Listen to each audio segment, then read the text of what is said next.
Mike Innovative Door. So we made a video on Christmas Eve. Now we'll make one on New Year's Eve. Christmas Eve was a broken spring, and New Year's Eve will be a truck door repair.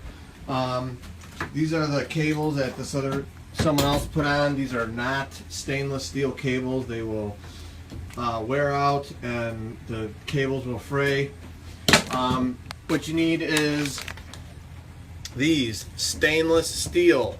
There's a reason why too. These truck doors, the garage door of the truck door obviously is on the outside. So this cable here is brand new. There's a spring, we got it killed right now in the up position.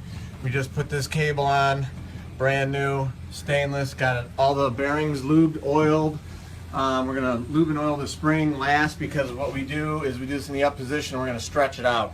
So that's that truck door repair on New Year's Eve. So for all your door needs, Innovative 630-271-9343, www.innovativedoor.com. Like us on Facebook, check our links for truck trailer repair on the website. And for the last time of this year of our Lord 2018, I will tell everybody to praise the Lord. Thank you for watching our truck trailer repair door video.